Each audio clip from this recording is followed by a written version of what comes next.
आप लोग दो ही हैं, तो जी दोबारा एक मेरा एक उसका।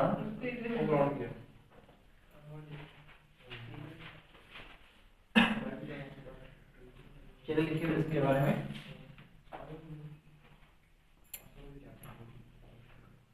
इसमें सबसे पहले समझिएगा, बस पढ़ ली होना करे आज रखता नीचे मैं ऑन करके देखिए मैंने यार आपको तीन चार वर्ड आएंगे। एक आएगा करंट, एक आएगा वोल्टेज, या इसका एक और नाम भी है पोटेंशियल डिफरेंस,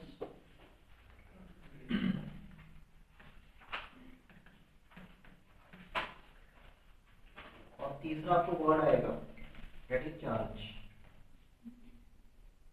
फिलहाल के लिए तीन, एक चौथा भी आ सकता है रेजिस्टेंस। तो इन चारों वर्ड्स के अराउंड ये सारा चैप्टर आपको घूमेगा, करंट, वोल्टेज, चार्ज और रेजिस्टेंस। आपको थोड़ा बहुत किनेटिक एनर्जी के बारे में पता है क्या, कि कभी पढ़ा नहीं इसके बारे में,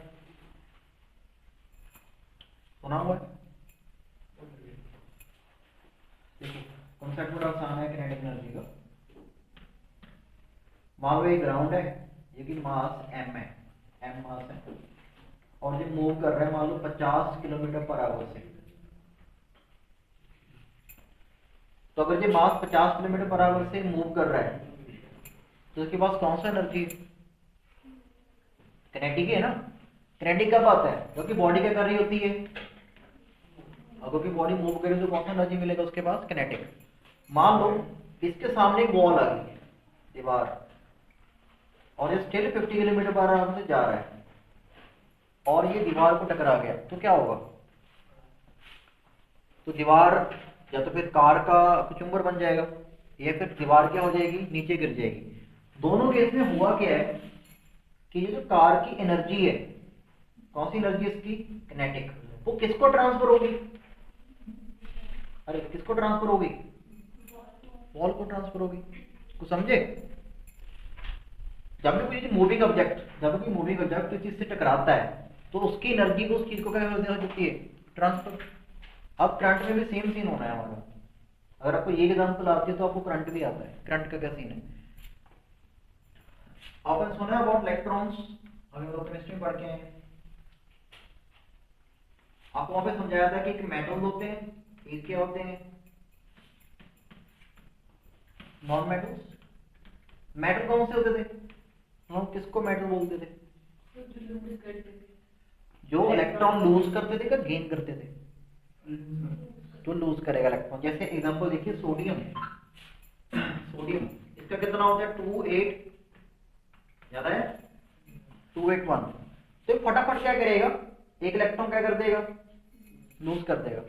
मान लो मेरे पास एक सोडियम का पीस है, ये रहा सोडियम का पीस, तो इसके अंदर बहुत छोटे छोटे किसके एटम होंगे? अरे सोडियम के होंगे ना, क्योंकि ये सोडियम का पीस है।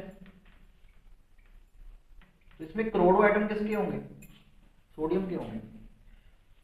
जब मैं इसको रूम टेम्परेचर पे रख रहा हूँ, मैं इसको रूम में रखा हुआ है सोडियम के पीस को, तो इसका जो लास्ट वाला इलेक्ट्रॉन है, ये वाला, ये इससे लूजली बाउंड है कि टाइटली बाउंड है? लूजली बाउंड है। तो ये क्या कर सकता है? यहां से बाहर जा सकता है ना। अगर इसको थोड़ा सा भी एनर्जी बना तो कहां चला जाएगा? ये बाहर। अगर इसमें मान लो 1 करोड़ एटम है सोडियम के, तो अगर हर एक एटम एक इलेक्ट्रॉन को छोड़ेगा तो कितने इलेक्ट्रॉन हो जाएंगे? 1 करोड़ क्या हो जाएंगे? इलेक्ट्रॉन फ्री हो जाएंगे। फ्री समझते हो? फ्री। वो इस एटम से बिछड़ चुके हैं, वो फ्री हैं। और पीछे एटम में कौन सा चार्ज बचेगा? ये देखो, ये सोडियम जब इलेक्ट्रॉन को लूज कर लेगा तो इस पे कौन सा चार्ज बचेगा? तो अगर मेरे पास सोडियम का पीस होगा तो किसी भी समय उसके अंदर दो चीजें होंगी, या तो क्या होंगे वहां पे? फ्री इलेक्ट्रॉन्स, और साथ में कौन प्रेजेंट होंगे? क्या आपको ये बात समझ आई? अगर आपके पास ये मेटल का कोई भी पीस है तो इसके अंदर क्या क्या प्रेजेंट होगा? फ्री इलेक्ट्रॉन और साथ में क्या होंगे, पॉजिटिव चार्जेस। क्या ऐसा सब कुछ नॉन मेटल के साथ होगा? क्या नॉन मेटल के साथ ऐसा होगा? क्योंकि वो तो इलेक्ट्रॉन लूज ही नहीं करना चाहता, वो क्या करना चाहता है, इलेक्ट्रॉन गेन। तो अगर मान लीजिए मैं एक पीस ले रहा हूं, ये मेरे पास एल्यूमिनियम की तार है, ये एल्यूमिनियम की वायर है। एल्यूमिनियम का एटॉमिक नंबर क्या होता है, 13। इसको क्या लिखेंगे, 28। तो अगर हम एल्यूमिनियम की बात करें तो कितने इलेक्ट्रॉन छोड़ गए ये? तो अगर इसके अंदर एल्यूमिनियम के अगर एटम हैं, करोड़ों है मान लो, तो एक एटम से कितने इलेक्ट्रॉन निकलते हैं, 3। तो अगर करोड़ एटम्स होंगे तो इसके अंदर कितने करोड़ बन जाएंगे, 3 करोड़ क्या बन जाएंगे, फ्री इलेक्ट्रॉन्स। अरे समझाया? तो एल्यूमिनियम के अंदर भी अगर मेरे पास एल्यूमिनियम की तार है तो उसके अंदर भी बहुत सारे फ्री इलेक्ट्रॉन्स होंगे, और दूसरा कौन प्रेजेंट होगा साथ में? अरे जब इलेक्ट्रॉन निकल जाएगा तो पीछे क्या बचेगा, पॉजिटिव ही बचेगा। यही बचेगा ना, ऐसे कि Al है, ये 3 इलेक्ट्रॉन लूज करेगा, ये बच जाएगा। तो करोड़ों ये होंगे, करोड़ों ये होंगे। तो पॉइंट सिर्फ इतना का आपको बताने का कि जो मेटल्स होते हैं, ठीक है, इनके पास क्या होते हैं, फ्री इलेक्ट्रॉन्स। जो नॉन मेटल होंगे उनके वो फ्री इलेक्ट्रॉन्स नहीं होंगे। ये थोड़ा नोट करिए साइड में कि metals consist of free electrons.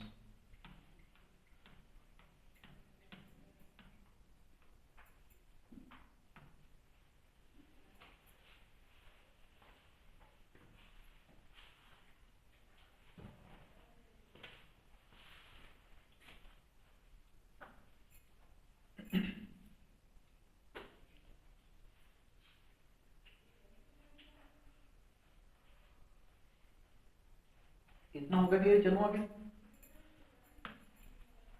अब अगला ये सोच के बताइएगा, ये मैंने एल्यूमिनियम की वायर हैंग करा की, आप किसी मेटल ले सकते हो, गोल्ड हो सकता है, कॉपर हो सकता है, कोई भी हो सकता है, सभी के साथ सेम कहानी है, इलेक्ट्रॉन फ्री होंगे और पॉजिटिव चार्ज बने होंगे। किसी के पास ज्यादा होंगे, किसी के पास क्या होंगे, कम होंगे। अब मैं एल्यूमिनियम की बात कर रहा हूँ, तो इसके अंदर बहुत सारे फ्री इलेक्ट्रॉन है, ई नेगेटिव में तो इलेक्ट्रॉन है, और बहुत सारे क्या होंगे यहाँ पे, क्या ये रेस्ट पे होंगे, क्या ये रुके होंगे, क्या ये मूव कर रहे होंगे? तो इलेक्ट्रॉन भी क्या कर रहे होंगे, मूव कर रहे होंगे, है ना। पॉजिटिव भी क्या कर रहे होंगे, मूव। ये मूव कैसे कर रहे होंगे? अब मत बोलना कि पैरों से मूव कर रहे होंगे, कहीं करंट तो आए नहीं भैया। अगर तुम्हारे पास ये एल्यूमिनियम की वायर है, क्या करंट मारती है? अकेली वायर कभी करंट मारती है? नहीं मारती है ना। तो इलेक्ट्रॉन यहाँ पे मूव कर रहे हैं, लेकिन इनका जो मूवमेंट है ना वो कौन सा है, सुना है, बहुत रैंडम। जैसे मान लो आप ग्राउंड में जा रहे हो और आपके साथ कोई टीचर नहीं है, तो जैसे वो ग्राउंड में एंटर करोगे तो आप 2-4 उधर चले जाओगे, 2-4 उधर चले जाओगे, ऐसे करोगे फ्रेंड के साथ। तो वो क्या होता है कि आपका मूवमेंट कैसा हो गया, रैंडम, 4 उधर 4 उधर। तो सिमिलरली जब इसके साथ कुछ जुड़ा नहीं है, सिंपल एल्यूमिनियम की तार है, तो कुछ इलेक्ट्रॉन इधर जा रहे होंगे, कुछ इधर जा रहे होंगे, कुछ किधर जा रहे होंगे। इनका नेट मोशन क्या होगा, नेट मूवमेंट क्या होगी? क्योंकि अगर 4 टूवर्ड्स नॉर्थ जा रहे हैं तो 4 कहां जा रहे होंगे, टूवर्ड्स, तो समझे। तो ये नॉर्थ वाले साउथ वाले के इफेक्ट को क्या कर देंगे, कैंसिल। तो नेट मूवमेंट कितनी होगी, तो समझ आया। मतलब फिलहाल ये इनके पास किनेटिक एनर्जी तो है ना। अरे हर एक मूवी चीज के पास क्या होती है, इलेक्ट्रॉन के पास किनेटिक एनर्जी है, लेकिन अभी वो किसी यूज में नहीं आ रही है, उनका एनर्जी क्या हो रहा है, वेस्ट हो रहा है। अब हम इसको यूज कैसे कर सकते हैं, सोचेंगे कुछ क्या करना चाहिए हमें ऐसा कि हम इनके किनेटिक एनर्जी को यूज कर लें। अरे भैया वही तो पढ़ रहे हैं कि इलेक्ट्रिसिटी क्या होती है। चलिए अब पिक्चर में आती है बैटरी। बैटरी के डिटेल में बताएंगे बाद में होती है क्या है, कैसे काम करती है। वैसे आपको बैटरी और सेल में फर्क तो पता है, क्या होता है? अच्छा, ये सिंबल किसका होता है, ये सिंबल, ये सेल का। तो फिर ये सिंबल, ये किसका सिंबल है? बैटरी का। तो बैटरी बेसिकली होती क्या है? Combination of cells. जब आप सेल्स को कंबाइन कर देते हो तो क्या बन जाती है? बैटरी। यहाँ पे कितने सेल जुड़े हुए हैं बताओ? ये 3 सेल है। अगर आप जाते वक्त हमारा वो इन्वर्टर देखेंगे ना, हम तो बोलते हैं उसको बैटरी, और उसके अंदर क्या है? छोटे छोटे सेल्स क्या हुए आपस में अटैच हुए हैं। तो आप गिन सकते हो कि कितने सेल्स वहां पे हैं। इस तरह पे पॉजिटिव चार्ज होता है, इस तरह पे क्या होता है पता है? बड़ी वाले पे पॉजिटिव, छोटी वाले पे क्या होता है? नेगेटिव। अरे समझ लो, कोई बात नहीं, हंस लिया अभी, हो गया। यहाँ पे पॉजिटिव हुआ, यहाँ पे क्या होगा? ठीक है। अब मैं यहीं पे इसी वाले को लेके आता हूँ अगले पेज पे।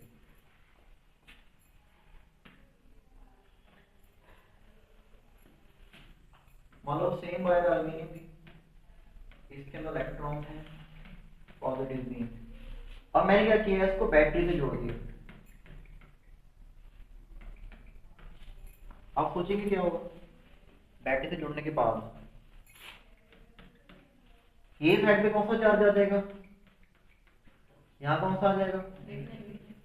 और इलेक्ट्रॉन पे इटसेल्फ कौन सा होता है? नेगेटिव। तो अभी बैटरी क्या करेगी? ये इलेक्ट्रॉन को, ये नेगेटिव पार्ट क्या करेगा? ये नेगेटिव पार्ट इलेक्ट्रॉन को क्या करेगा? रिपेल करेगा। अब वो कितनी जोर से रिपेल करता है, इसको रिपेल करने के लिए क्या चाहिए होती है? फोर्स। वो डिपेंड करता है कि आपकी बैटरी की वोल्टेज कितनी है। अगर मान लो एक बैटरी है 4 वोल्ट की और एक बैटरी है 400 वोल्ट की, तो दोनों में फर्क क्या रहेगा? 4 वोल्ट वाली इसको बड़ा स्लोली क्या करेगी? रिपेल करेगी। 400 वाली क्या करेगी? उसको बहुत जोर से क्या करेगी? रिपेल करेगी। करना दोनों रिपेल ही है। तो रिपेल करने से होगा क्या? इलेक्ट्रॉन किस तरफ मूव करना स्टार्ट कर देंगे? उस तरफ। और पॉजिटिव कहां मूव करेंगे? इस तरफ। अब बैटरी लगाने से हुआ क्या? पहले इसका मोशन कौन सा था? रैंडम। पहले रैंडम था, पर बैटरी ने क्या कर दिया? इस रैंडम मोशन को कट कर दिया। अब वो एक डायरेक्शन में क्या करना स्टार्ट कर गए हैं? मूव करना स्टार्ट कर गए हैं। तो इनके पास कौन सा एनर्जी आ गया होगा? क्योंकि एक डायरेक्शन में मूव कर रहे हैं, किनेटिक। अब इनके रास्ते में जो भी आ गया, आपने बल्ब लगा दिया, कुछ भी लगा दिया आपने, जो भी चीज इनके रास्ते में आ गई, उसको क्या करेंगे? एनर्जी को। अरे जो वॉल वाले एकदम पूरी स्टार्टिंग में कार के सामने एक वॉल आ गई, तो कार ने अपना एनर्जी किसको दे दिया था? वॉल को। तो जब ये इसके सामने आएगा तो अपनी एनर्जी किसको ट्रांसफर कर देंगे? ये बल्ब को। और उसी एनर्जी को हम लोग क्या बोलते हैं? करंट। हमने बोल दिया कि बल्ब जब स्टार्ट हो गया जगना, तो हमने बोला कि करंट फ्लो कर रहा है। तो करंट बेसिकली होता क्या है? Kinetic energy of electrons. ये सिंपल इसका डेफिनेशन है। करंट का प्रोड्यूस होगा जब इलेक्ट्रॉन्स एक पर्टिकुलर डायरेक्शन में मूव करेंगे और उनके पास होगा किनेटिक एनर्जी।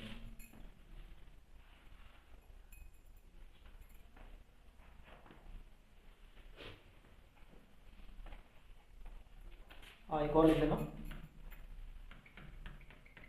और किनेटिक एनर्जी कितना बनेगा वो किस पे डिपेंड करेगा बताओ?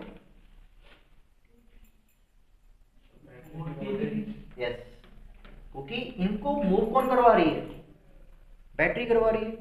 जितना उसका हाई वोल्टेज होगा उतना ज्यादा जोर से उसको मूव करवाएगी, उतना जोर से यहां से क्या करेगी? उसको पुश करेगी। वो जितना जोर से पुश होगा उतना उसके पास किनेटिक एनर्जी होगा। कितना किनेटिक एनर्जी बनेगा वो डिपेंड करेगा बैटरी की वोल्टेज पे।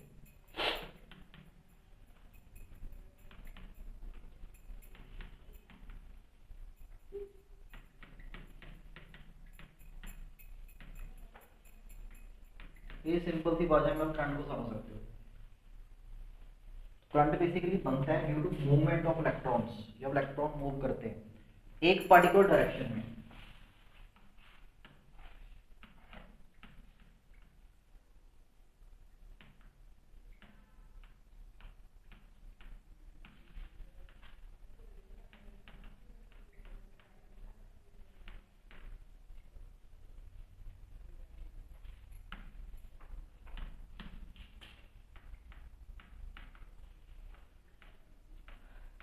ये ऊपर लिखा है।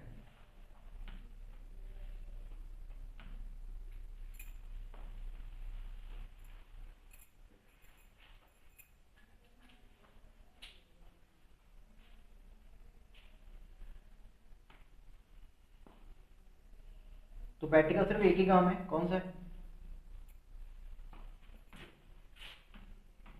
इलेक्ट्रॉन्स को या बोल लीजिए पॉजिटिव चार्ज को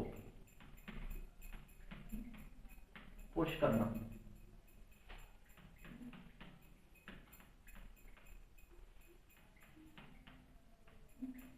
ये इसका काम है। और वो कितना पुश करती है वो उसका वोल्टेज होता है, वो हम लेटर ऑन देखेंगे कि वोल्टेज डिटेल में है क्या। अगर वो पुश कर रही है तो पक्का एक काम तो कर ही रही है, वो पड़ा हुआ ना वर्क डन। अगर किसी को पुश कर तो काम नहीं कर रहे, तो बैटरी बेसिकली इलेक्ट्रॉन के ऊपर क्या कर रही है, जितना ज्यादा वर्क करेगी उतना ज्यादा उसका बैटरी का क्या होगा, वोल्टेज। हो गया क्लियर? तो लिख लेना कि बैटरी बेसिकली इलेक्ट्रॉन्स के ऊपर वर्क करती है, कितना वर्क करेगी वो उसकी वोल्टेज पे डिपेंड करता है।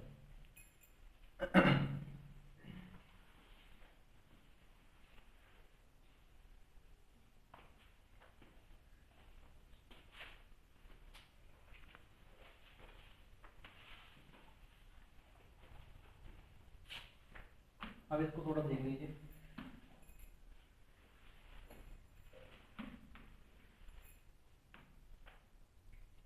तो हम एक बैटरी ले रहे हैं, ये नॉर्मल सेल होता है आपका, इसका ये वाला सिरा पॉजिटिव होता है, ये वाला सिरा पॉजिटिव होता है, ऊपर वाला पॉजिटिव, नीचे वाला क्या होता है, नेगेटिव। लिखा भी होता है सेल के ऊपर। एक वायर जोड़ रखे हैं इसके साथ। अगर आप वायर को नोटिस करें ना तो देखिए वायर में नेगेटिव दिखाया हुआ है। ये नेगेटिव, नेगेटिव का मतलब क्या है, यहाँ पे किसके अंदर क्या प्रेजेंट है, इलेक्ट्रॉन्स, क्योंकि ये कॉपर की वायर होगी, अच्छी कंडक्टर होगी। एक वायर आप जोड़ लेते हैं, एक यहाँ से जोड़,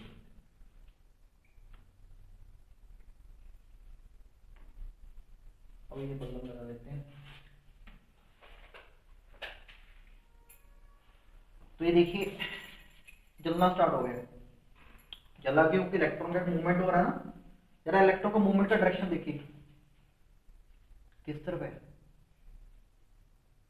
ऐसे है ना। तो फिर पक्का बैटरी का पॉजिटिव कहाँ पे होगा, ये पॉजिटिव होगा, ये क्या होगा, क्योंकि इलेक्ट्रॉन इस एंड से दूर भाग रहे हैं और इस एंड की तरफ जा रहे हैं। हुआ समझ?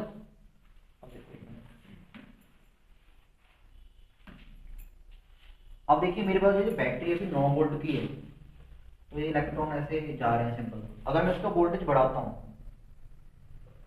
तो देखिए ये क्या फर्क पड़ रहा है, ये तो देख गया क्योंकि ज्यादा ग्लो कर रहा है। और एक चीज देखी नहीं अपने, और इलेक्ट्रॉन का मूवमेंट क्या हो गया, तेज हो गया, क्योंकि बैटरी भी क्या कर रही है, उसके ऊपर ज्यादा काम कर रही है। अगर उसको और बढ़ाएंगे तो ये फट भी सकता है।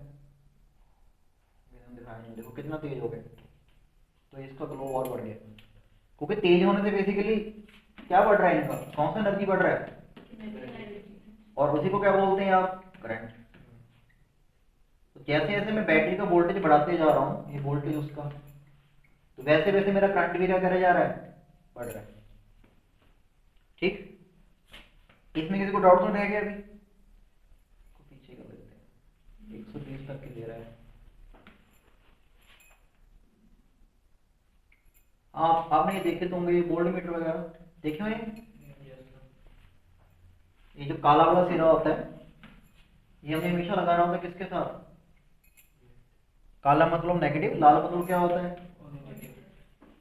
अब अगर मैं वोल्टेज नापना चाहता हूँ कि यहाँ पे वोल्टेज कितनी आ रही है एक्चुअल में, तो इससे हम नाप सकते हैं बड़ी इजीली। आपको क्या करना है, जिन दो पॉइंट्स के बीच में वोल्टेज नापनी है उन दो पॉइंट्स के बीच में लगा लीजिए। जैसे इधर कौन सा एंड था, पॉजिटिव था ना, तो कहाँ लगाऊंगा मैं, नेगेटिव पे लगाऊंगा। और इसको कहाँ लगाऊंगा, यहाँ कहीं पॉजिटिव पे। तो आपको वोल्टेज देखना शुरू कर देंगे, 35 वोल्ट आ रहा है।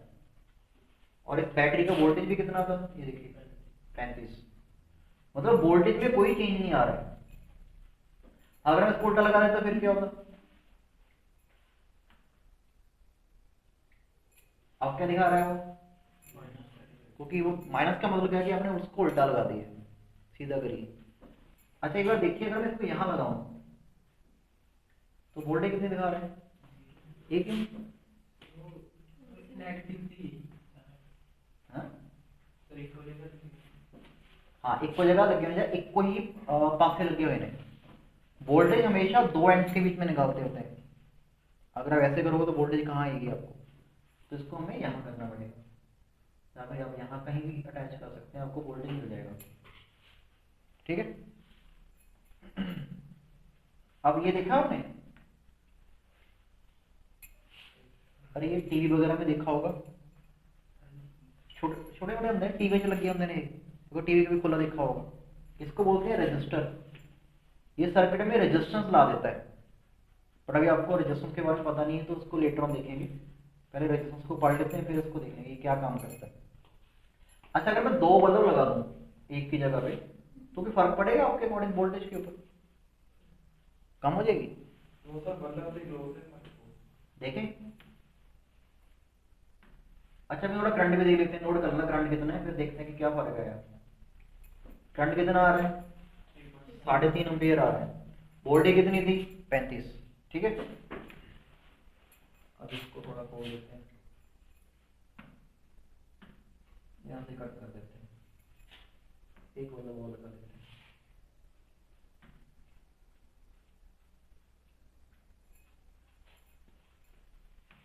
अब देखते हैं करंट। करंट हाफ हो गया। और वोल्टेज, अगर आप वोल्टेज नापें दो एंड्स का, वो कितना रहे? अब भी कितना आ रहा है? वो 35 आ रहा है। मतलब अगर हम जैसे अभी ये ऑन किया था हमने, मतलब ये ऑन कर लिया और ये ऑन कर लिया, तो दो जुड़ गए ना सर्किट में, तो क्या वोल्टेज कम होगी? क्या कम होगा? ये बेसिक बातें बच्चों को पता ही नहीं लगती, वो समझते कहीं वोल्टेज कम हो रही है। अब बोलते हैं ना कहीं पर लाइट डिम होगी, अब क्या कहते हैं वोल्टेज कट होगी। क्या वोल्टेज कट हुई है? वो एक्चुअली में वो क्या कम हुआ है? करंट। वोल्टेज तो सेम रहती है। तो ये पॉइंट लिख सकते हैं साइड में आप, कि अगर हम लोग सर्किट में सर्किट एलिमेंट्स को जोड़े जाएं तो वोल्टेज तो सेम रहेगी लेकिन करंट डिक्रीज कर जाएगा। हाँ, लाइट तो डिम होनी है। अरे भैया अगर करंट लो हो गया, करंट लो मतलब इलेक्ट्रॉन का मूवमेंट क्या हो जाएगा? अरे स्लो नहीं हो जाएगा? अगर मैं रुक जरा, अगर मैं इसको यहाँ से ना निकाल दूँ एक बल्ब को,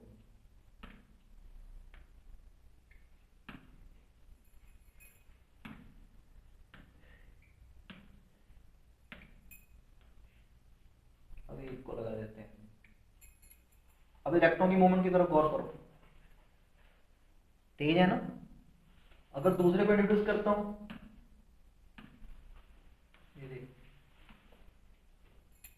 स्लो हो गया। ये स्लो क्यों हुआ? अरे ऐसे मत सोचो, वैसे सोचो थोड़ा बड़े लेवल पे, कि इधर एक गाड़ी आ रही थी, कार 50 किलोमीटर पर आवर से, ठीक है, सामने एक वॉल आई, उसके बाद एक और वॉल है, तो पहले तो उसको क्रॉस करके जाएगी। जब इसको क्रॉस करेगी तो उसकी स्पीड में क्या गिरावट आएगी? तो जब दूसरी तक पहुंचेगी तो उसकी स्पीड क्या हो जाएगी? अभी उस ये जो इलेक्ट्रॉन मूव कर रहे हैं ना, इनको पहले किसके थ्रू जाना पड़ रहा है? फर्स्ट बल्ब के थ्रू जा रहे हैं। तो पहले अपनी एनर्जी किसको दे रहे हैं? ये पहले बल्ब को, फिर किसको दे रहे हैं? तो ऐसे करते करते इनका एनर्जी क्या हो रहा है? कम हो रहा है। तो जब वापस जाएंगे तो बड़ा स्लोली जाएंगे। बस यही सिस्टम है कि जब हम ये अप्लायंसेस को ऑन करते हैं ना, तो जो हमारे घर के इलेक्ट्रॉन जो मूव कर रहे हैं ये स्लो हो जाते हैं। जैसे अगर आप एसी को ऑन करोगे, बहुत ज़्यादा करंट खाता है, तो ये इलेक्ट्रॉन बाकी सारे इलेक्ट्रॉन को काफ़ी ज़्यादा क्या कर देगा? स्लो कर देगा। तो आपके घर में ओवरऑल करंट क्या होगा? कम हो जाएगा। तो बाहर से और करंट आएगा ताकि आपके घर को करंट उतना ही मिले, तो फिर में बिल भी बहुत बड़ा आता है क्योंकि जितना आप करंट कंज्यूम करते हो उतना क्या मिलेगा आपको? बिल। किमें की गया उन्हें की गया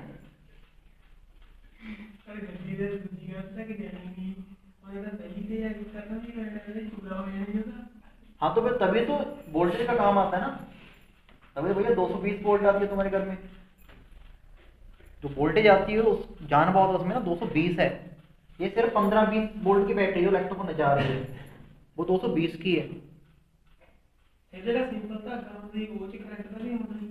इंसुलेटर है ना वो, अभी इसमें दिए हुए हैं इंसुलेटर वगैरह की। बात करते हैं इंसुलेटर की, जैसे पेपर क्लिप हो गया, डॉलर फ्यूज वगैरह कॉइन, सभी को चेक कर लेंगे बाद में हम लोग कि कौन इंसुलेटर है और कौन क्या है कंडक्टर है। अभी थोड़ा उन चलते हैं। अब अगला आप यहाँ पे लिखें रेजिस्टेंस, साथ ही में भाई रेजिस्टेंस क्या होती है एक्चुअल में।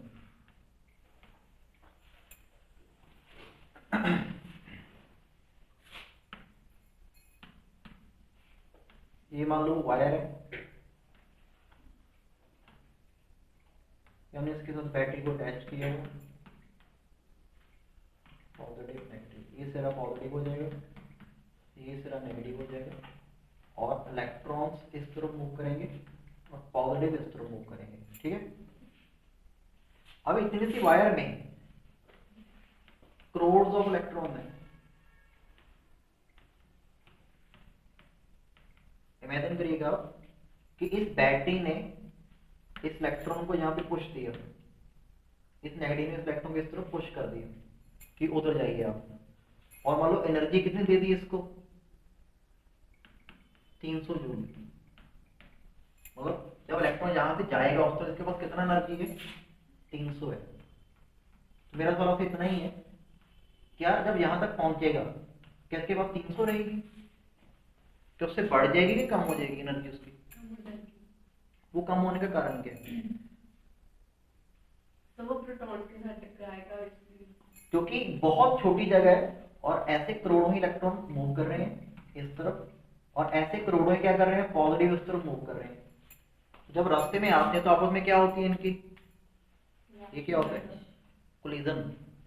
तो कोलिजन के कारण से मान लीजिए इलेक्ट्रॉन था ये इस तरफ आ रहा था 300 के साथ, रास्ते में इसको प्रोटॉन मिल गया इस तरफ आ रहा था 200 के साथ, तो जब दोनों आपस में टकराएंगे तो इनका आपस में एनर्जी क्या हो जाएगा, डिस्ट्रीब्यूट हो जाएगा ना। तो जब इसको टकरा के निकलेगा तो इसके पास एनर्जी मान लो बच गया 290, इसमें 10 जूल लूज कर दिया उस कोलिजन में। फिर आगे एक और के साथ क्या करेगा, वो टकराएगा तो और लूज कर देगा। ऐसा करते करते यहाँ पे आते हैं तो इसका एनर्जी में 100 जूल रह जाएगा फिर। तो अगर मैंने यहाँ पे बल्ब लगाया है तो बल्ब को कितना ट्रांसफर कर पाएगा वो 100, तो बल्ब 100 के हिसाब से चलेगा। पर बैटरी ने कितना जोर लगाया था, लॉस हो गया ना एनर्जी का। ये हमारे लिए सही है कि गलत है? गलत है कि 300 का पुश दे रहे हैं, मिल कितना रहा है बल्ब को 100। अब आपने पढ़ा होगा law of conservation of energy, पढ़ा हुआ है कि भाई एनर्जी ना तो कभी बनती है ना कभी क्या होती है वो डिस्ट्रॉय होती है। अब अगर वो इलेक्ट्रॉन 300 जूल का एनर्जी कैरी कर रहा था, यहां पे उसके पास 100 रह गया, तो 200 कहां गया?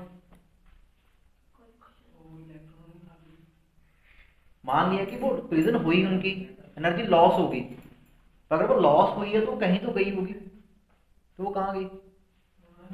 तो उसका आंसर है वो एनर्जी यहाँ पे हीट की फॉर्म में बाहर निकल जाती है। आपने नोटिस किया होगा जब भी किसी वायर में करंट जाता है तो वो तार क्या हो जाती है, तो वो गर्म क्यों होती है?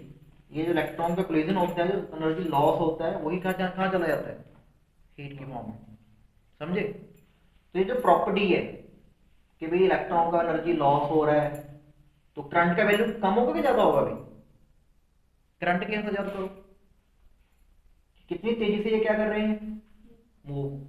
अब इसका मूवमेंट तो क्या हो गया, स्लो हो गया, तो करंट की वैल्यू क्या होगी, कम। तो ये जो वायर की प्रॉपर्टी है कि ये करंट को कम कर रही है, इसी को क्या बोलते हैं? रेजिस्टेंस। इसी को बोलते हैं इसका रेजिस्टेंस। रेजिस्ट करना क्या होता है? रोकना। जो बल्ब को करंट मिलेगा ना वो कम मिलेगा, जब बल्ब को जो एनर्जी मिलेगी वो 100 जूल की मिल रही है, बीच में 200 जूल लॉस हो गया। जिस प्रॉपर्टी के कारण लॉस हुआ है उसको बोलते हैं रेजिस्टेंस। ये वो तार की प्रॉपर्टी है, हमारी गलती कोई नहीं है, हमने तो बैटरी लगाई है और हमने पूरा काम किया है, और तार ਦੇ ਵਿੱਚ ਕੋਲਿजन ਹੋ ਗਈ, ਉਹਦੇ ਕਰਕੇ क्या हो गया, करंट घट गया। फिर जिਵੇਂ ਜੇ ਆਪ मतलब बल्दी खरीदना भी ऐसी भी इतनी सेम हो रहा है। हाँ जी, मतलब आप पीछे से तो ज्यादा जोर लगा रहे हो पर इसको कम मिल रहा है। काला कर दिया वो लग जाता है। अभी हमें इसका सॉल्यूशन तो निकालना है, पहले लिख लीजिए इसको। कैपेबिलिटी ऑफ अ मटेरियल, ये किसी मटेरियल का कैपेबिलिटी होता है to oppose the flow of current, वो अपने अंदर से करंट को फ्लो करने से कितना रोकता है, उसी को बोलते हैं उस मटेरियल का रेजिस्टेंस। ये इसका डेफिनेशन है सिंपल। अगर आपसे पेपर में पूछा गया कि what is the cause of resistance, resistance का कारण क्या होता है, क्यों बनती है रेजिस्टेंस, क्या लिखोगे? Yes, due to the collision of the electrons and protons. ये नोट कर लेना, पेपर में पूछा गया काफी बार क्वेश्चन है कि what is the cause of resistance, resistance क्यों बनती है।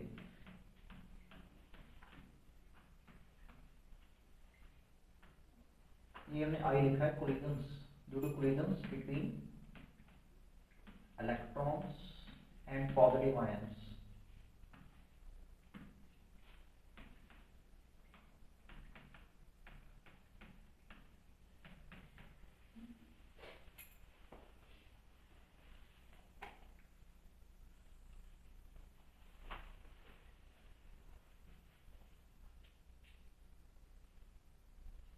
हो गया क्लियर?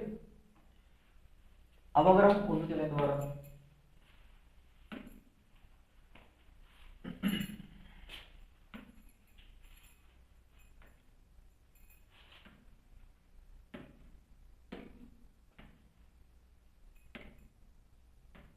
अब जब मैंने पहला बल्ब लगाया, सिर्फ एक बल्ब लगाया, तो सर्किट में एक तो ये वायर का रेजिस्टेंस होगा ना,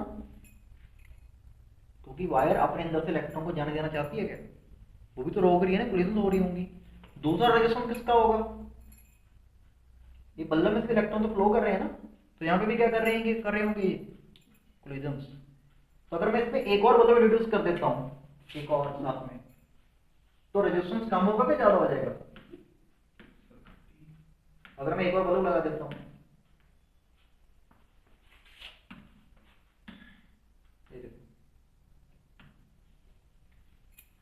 अभी रेजिस्टेंस कम हुआ कि ज्यादा हुआ, क्योंकि अभी इलेक्ट्रॉन्स को दो, एक तो वायर के अंदर से जा रहे हैं, यहाँ पे बहुत सारी कोलिजन हो रही होंगी, इनका एनर्जी लॉस हो रहा होगा, यहाँ पे भी हो रही होंगी, फिर ये पहले बल्ब में हो रही होंगी, फिर ये कहाँ हो रही है, दूसरे बल्ब में। तो जैसे ही रेजिस्टेंस बढ़ा, इलेक्ट्रॉनों का एनर्जी क्या हो गया, कम हो गया, तो बोल लीजिए करंट कम हो गया। तो दो बल्ब लगाने से क्या हुआ है, बेसिकली रेजिस्टेंस की वैल्यू ज्यादा हो रही है, समझे। जैसे रेजिस्टेंस ज्यादा हो, आपका करंट क्या हो गया, कम, आर ज्यादा, करंट का सिंबल आई होगा, तो ये कम हो गया।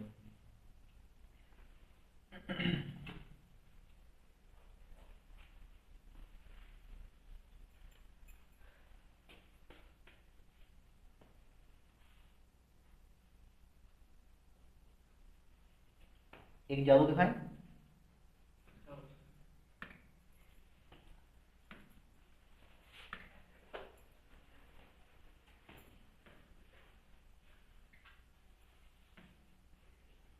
थोड़ा समय लगेगा।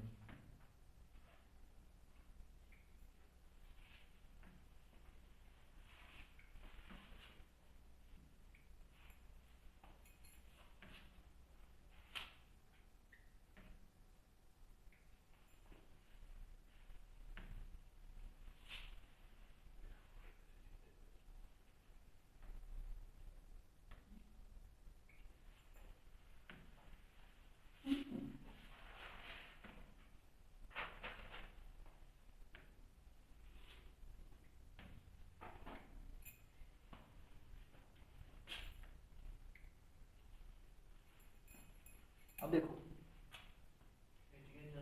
ये इलेक्ट्रॉन का मूवमेंट स्लो हुआ कि फास्ट हुआ, अरे ध्यान से देख भैया, तो मैं इस बटन को रिमूव करता हूँ, कट का ऑप्शन आएगा। अब देख, अब मूवमेंट देख, अब देख, ये गलत नहीं हो गया? बल्ब तो दो हो गए कनेक्ट, तो रेजिस्टेंस क्या होनी चाहिए यार? दो बल्ब हो गए कनेक्ट, तो इलेक्ट्रॉन को दो बल्ब में से होके जाना पड़ रहा है, पर इफेक्ट उल्टा हो रहा है कि मूवमेंट क्या होगी है, फास्ट होनी क्या चाहिए थी वो, कुछ लगा बता। अगर हम बल्ब को ऐसे कनेक्ट करता हूँ, देखो फर्क है कनेक्ट करने में, ये हमारा आगे टॉपिक भी आएगा। सीरीज में पैरेलल। क्या बात है, आपको तो याद है।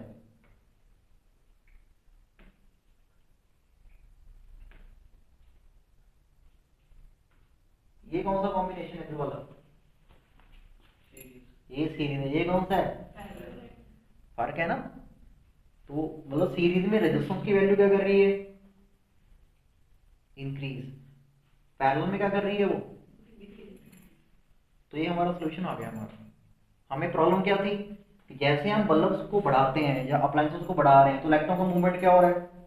स्लो हो रहा है, तो हमें और एनर्जी खर्च नहीं पड़ेगी। तो उसका सोल्यूशन क्या मिल गया कि बल्ब्स को ऐसे कनेक्ट कर लोगे। लेकिन ऐसे इलेक्ट्रॉन्स का ज्यादा क्यों, मतलब ज्यादा रेजिस्टेंस अभी तो समझाएंगे आपको लेटर ऑन, जैसा आपको भी करके दिखाया है। तो यहाँ पे कौन सा कॉम्बिनेशन होगा? यहाँ तभी तो लगाया है ताकि इलेक्ट्रॉन का एनर्जी लॉस ही ना हो, समझ गए। अभी डिटेल में देखते हैं इसको, आगे बढ़ते हैं थोड़ा। अरे कितने बजे तक कहा था मैंने आपको? 6:15। कल 5 बजे आ जाना। वही था ना, आप लोग लेट आए होते हो तो मैंने 5:15 कहा था, क्या 5:15 सही है?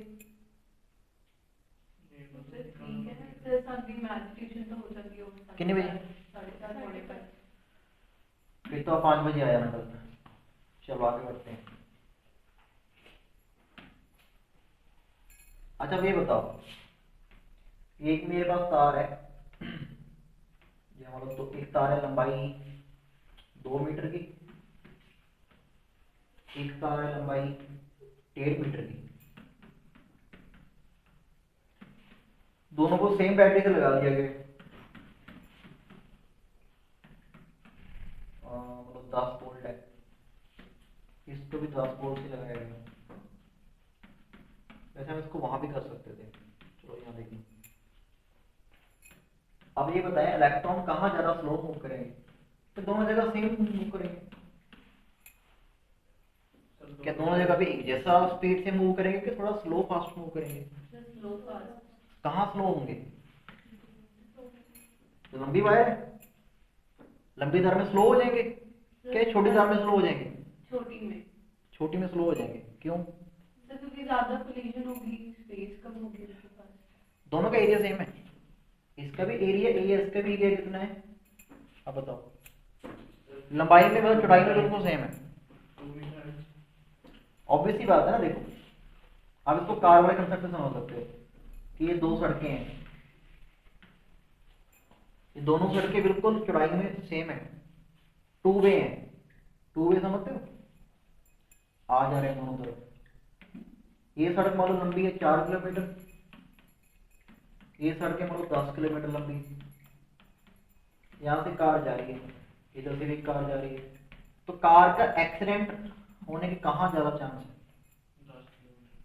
क्योंकि वहां पे उसको ज्यादा डिस्टेंस ट्रैवल करना है, तो प्रोबेबिलिटी बढ़ नहीं जाएगी कि किसी और कार से क्या कर जाएगी, वो प्रोवाइड कर जाएगी। तो सिमिलरली यहाँ पे भी सेम क्राइटेरिया लगता है। जब इलेक्ट्रॉन को लंबी तार में ट्रैवल करना है, देखो यहाँ से यहाँ जाना बेचारे ने, तो रास्ते में उसको कितने इलेक्ट्रॉन मिलेंगे दूसरे या पॉजिटिव आयन, तो कोलिजन क्या हो जाएंगे? ज्यादा, तो इनका एनर्जी क्या हो जाएगा? ज्यादा लॉस। यहां से क्या समझ आया हमें कि जो रेजिस्टेंस है कि कोई मटेरियल किसको कितना रोकता है, वो किसके डायरेक्टली प्रोपोर्शनल है। अगर आप लंबाई बढ़ाओगे तो कोलिजन ज्यादा होंगे, रेजिस्टेंस क्या होगी? ज्यादा। तो ये पहला फैक्टर है जिसके ऊपर रेजिस्टेंस डिपेंड करती है। लिख लेंगे इसको आप कि resistance is directly proportional to length.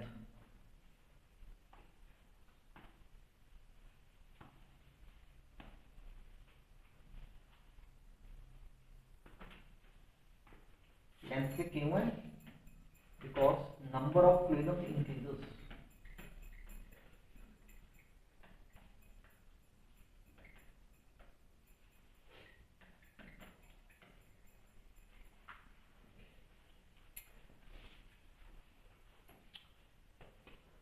अब हम थोड़ा इसको विजुअलाइज करने की कोशिश कर लेते हैं कि होता भी है कि नहीं होता है। लिखिए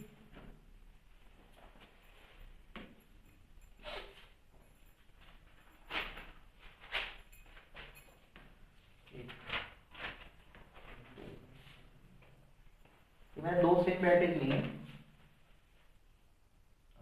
इसके पीछे चलिए बताओ, निकल गया।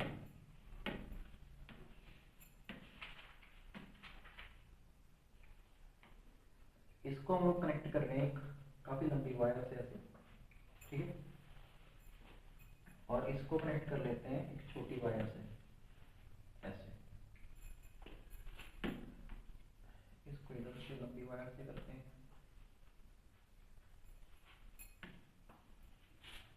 इसको छोटी से, और लगा लेते हैं लेवल।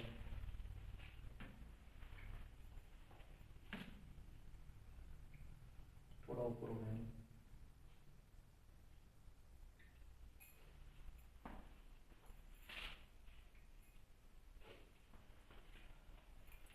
कुछ फर्क नजर आ रहा है कि सेम सेम लग रहा है? चलो करंट देख लेते हैं।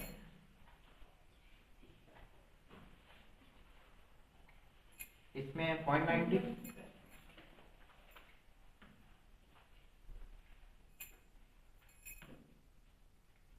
अरे ये तो बेवकूफ बना रहा है, सेम ही दे रहा है। हालांकि करंट का वैल्यू क्या करना चाहिए था, डिक्रीज होना चाहिए। देखो कि लंबाई क्या होगी, इंक्रीज होगी। अरे बैटरी बड़ी तो नहीं, अरे हाँ भाई हाँ, रुक मैं बताता हूँ। ये ना जब लंबी कर रहे हैं पतली हो रही है। देखो क्रॉस पे मोटी है थोड़ी उससे, उसके मुकाबले। इसमें वो फीचर है नहीं इसका, ये दिखाने वाला है नहीं। और लंबाई बढ़ने से करंट की वैल्यू क्या करती है, डिक्रीज करती है। कभी इतनी दूर से जब बिजली बन के आती है तो यहाँ तक आते आते कम हो जाती है। अगर बठिंडा में बन रही है, खमानों में यूज़ करनी है तो बहुत दूर से आती है, तो उसका वैल्यू कम हो जाता है। तो फिर हमने ट्रांसफार्मर लगाए हुए हैं ताकि वैल्यू क्या हो जाए उसकी, इंक्रीज हो जाए। चलो दूसरा कौन सा फैक्टर होगा जिसके ऊपर रेजिस्टेंस डिपेंड करेगी? मान लो दो वायर है, सेम लंबाई की है, और एक बार तो थोड़ा मोटा बना देते हैं, लंबाई इसकी भी अलग है। तो अगर दोनों वायर को सेम बैटरी से जोड़ते हैं तो कहाँ रेजिस्टेंस ज्यादा रहेगी,